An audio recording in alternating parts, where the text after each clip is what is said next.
বাংলাদেশের রাজনৈতিক দলগুলো 100টা বিষয়ে দ্বিমত হলেও মার্কিন যুক্তরাষ্ট্রের দাবেদারির ব্যাপারে মূল রাজনৈতিক দলগুলি একমত হয়ে গিয়েছে। অর্থাৎ তারা সবাই ভেবেছে যে মার্কিন যুক্তরাষ্ট্রকে তেল না দিয়ে আমরা ক্ষমতায় যেতে পারবো না, তাহলে মার্কিন যুক্তরাষ্ট্র যা চায় তার ব্যাপারে আগে সাইন করে দিই। কোন একটি স্বাধীন সার্বভৌম রাষ্ট্রের প্রেসিডেন্টকে কিডন্যাপ করে নিয়ে যাচ্ছে, কোন একটা রাষ্ট্রের সব থেকে বড় আধ্যাত্মিক নেতাকে হত্যা করছে, এবং প্রত্যেকটি জিনিসই তারা ডিফেন্সের নামে অর্থাৎ প্রতিরক্ষার নামে করছে।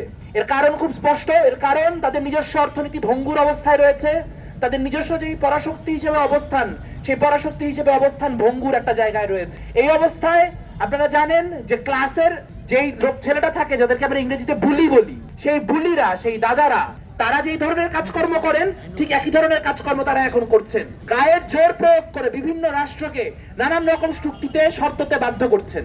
আপনারা বারবার করে শুনছেন আমাদের যেই অন্তর্বর্তীকালীন সরকার ছিল, যে মার্কিন পাপেট সরকারটি ছিল, তারা বারবার করে বলতো যে এই চুক্তির মধ্য দিয়ে আমরা কর মুক্তি পেতে যাচ্ছি। কিন্তু বাস্তবতা হচ্ছে গড়ে যে 15% ট্যাক্স এমনি দিতে হয়, সেই ট্যাক্স তো আমাদের দিতে হবেই, সাথে একটি 19%, অর্থাৎ সব মিলিয়ে 34% ট্যাক্স কিন্তু আমরা এই চুক্তির পরও অনেকগুলি পণ্যতেই দিব।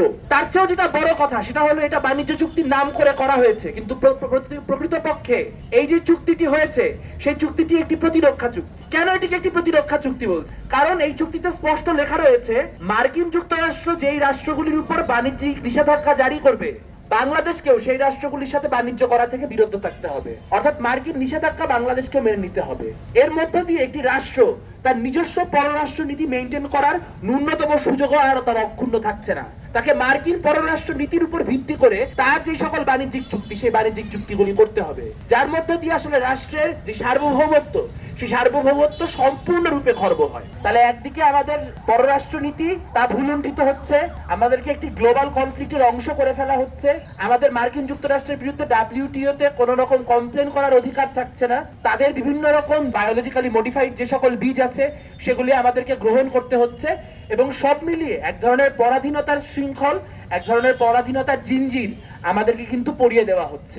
খুবই দুঃখজনক হচ্ছে বাংলাদেশের রাজনৈতিক দলগুলো 100টা বিষয়ে দ্বিমত হলেও মার্কিন যুক্তরাষ্ট্রের দাবেদারির ব্যাপারে মূল রাজনৈতিক দলগুলি একমত হয়ে গিয়েছে।